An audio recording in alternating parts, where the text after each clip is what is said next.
Career advancement and talent inventory, key elements of effective team management.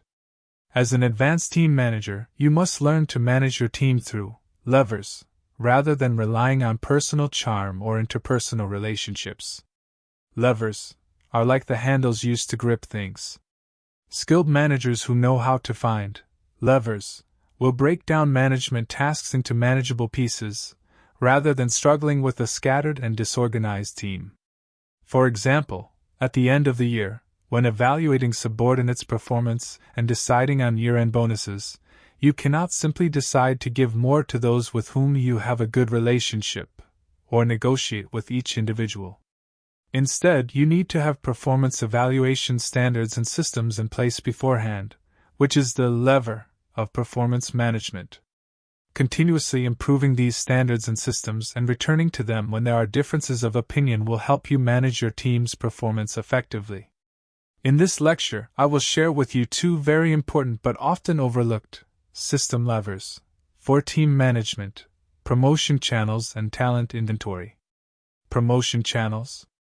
Many managers complain to me that their employee turnover rate is high, and that other companies can easily poach their employees by offering slightly higher salaries. Or that employees are not working hard enough and are not taking their work seriously. You may not have realized that the root cause of these phenomena is the lack of promotion channels. Why can your competitors easily poach your employees by offering slightly higher salaries? If we put ourselves in the employee's shoes, we can ask ourselves, have I provided my employees with enough room for growth? If an employee has been working for my company for 3, 5, or even more years, what kind of income growth can they expect? What does a new employee need to achieve in order to become a supervisor, manager, or even director in my company? If you don't have answers to these questions, then for employees, if they can't find a ladder to climb in your company, they can only look for external opportunities through job hopping. In my years of helping companies with management consulting, I have come to a profound realization that as a senior manager, you must abandon the mentality of, why not indulge in luxury? For you, an extra $1,000 in monthly salary may not make much of a difference, but for many frontline employees, that amount of money directly affects how much they can send back to their parents each month, or whether they can afford breakfast or save any money at all. Therefore, smart managers will design a promotion channel for their employees. Each small promotion can bring a slight improvement in the employee's standard of living. This way, employees can constantly feel that they are on an upward path and can see hope. You can take a look at this promotion channel table, where the vertical axis generally divides employees into several levels, such as beginners, independent workers, supervisors who can supervise others, department managers, and leaders. The horizontal axis corresponds to different levels, with corresponding salary packages and qualifications. Salary packages and qualifications are like power and obligations, and they are equal. The higher the employee's level, the higher their income and power, and the higher the requirements for obligations and qualifications. Allow me to provide an example. A company CEO complained to me that their employees were unwilling to relocate. In response, he offered a reward of 20,000 yuan to anyone willing to move. One employee stepped forward and expressed their willingness to relocate, but the CEO suspected that the employee was only motivated by the monetary reward. Consequently, the CEO found an excuse to terminate the employee's contract. However, with the implementation of a promotion channel, this issue could be easily resolved. For instance, by adding a requirement in the job qualifications that, to be promoted from manager to director, one must have at least 2 years of work experience outside of the headquarters.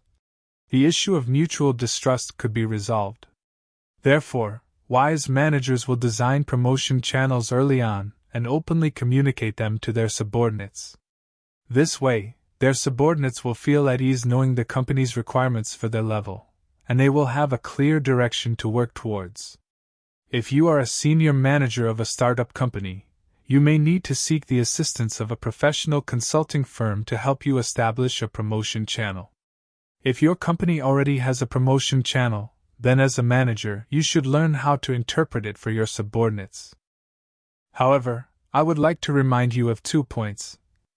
Firstly, once these standards are established, they are not set in stone. Business is constantly changing, and a company's operating conditions vary from year to year. Of course, this does not mean that the standards need to be completely overhauled every year. It is best to make minor adjustments annually, and the standards should be dynamic but with gentle changes. Each time you convene a management team to revise the promotion channel, it is actually an excellent opportunity to align everyone's understanding of the team's capabilities. Secondly, it is important to manage your team's expectations. A promotion channel does not mean that one can be promoted as soon as the time comes. This can give your team members false expectations, thinking that they have secured a golden rice bowl. Once they fail to meet their promotion expectations, they may become disgruntled and lash out. Moreover, a company's positions are not set in stone and may be affected by external factors. Some high-level positions may not be available anymore. Especially for some startup companies, it may not be clear what level of personnel is needed. At this point, it is necessary to appropriately broaden the scope of requirements. Talent inventory. After discussing the promotion channel, let me now elaborate on how to select talents. Many managers often worry about the lack of successors in their teams. What criteria should be used to select and cultivate cadres? Some managers only focus on performance. However, they may find an interesting phenomenon that after promoting employees with outstanding performance, they cannot achieve the same level of performance in higher positions. This is because outstanding employees in terms of performance may not necessarily be good managers. The qualities required for managers may not be the same as those required for outstanding employees. An employee may perform well when working alone, but may not be competent in leading subordinates to achieve performance. I believe that after listening to my previous lectures, you have a deep understanding of this point, so I will not elaborate further. Therefore, when selecting excellent successors for the team, we cannot solely rely on performance, but also need to consider the dimension of potential. Different companies use different models to assess employee potential. Some companies look at employees' learning ability, achievement motivation, and ability to influence others, while others, such as Alibaba, place particular emphasis on employees' values.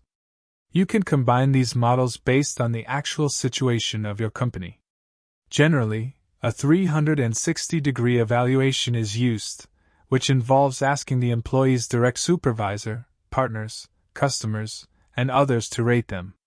Here, I would like to introduce a tool called the Talent Inventory 9-box grid. If we divide employees' performance into 3 categories, good, average, and poor, and their potential into 3 categories, high, medium, and low, we can get a table with 9 boxes. In the table, employees who are in the box with good performance and high potential are your high potential talents. If there is a promotion opportunity, they must be considered first, or they may be easily poached by others. If an employee has good performance but only average potential, then it is not necessary to promote them immediately. Instead, they can be given opportunities to learn about management and leadership, participate in cross-departmental projects, and other activities to help them improve their potential as managers. If an employee has average performance but great potential, should they be promoted? It is still necessary to wait. They do not have outstanding performance to show, and promoting them hastily may not be convincing. Moreover, without performance support, the so-called potential is just a subjective judgment.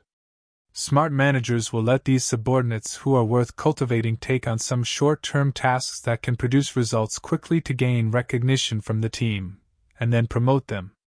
For employees with poor performance and potential, you need to pay attention.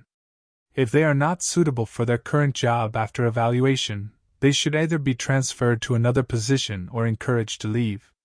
For most employees with average performance and potential, they should continue their current performance. However, I want to remind you that as poorly performing employees are eliminated, the company's performance requirements should increase. Therefore, although they may maintain the same level of performance as last year, they may become the bottom performers this year. However, from the perspective of the team, the overall performance level has improved, which is a good thing. In summary, as an advanced team manager, you need to learn to find the key to management. The promotion channel and talent inventory are two very useful tools. By designing a promotion ladder, you can make the team feel constantly growing, and by assessing performance and potential, you can find your high potential talents.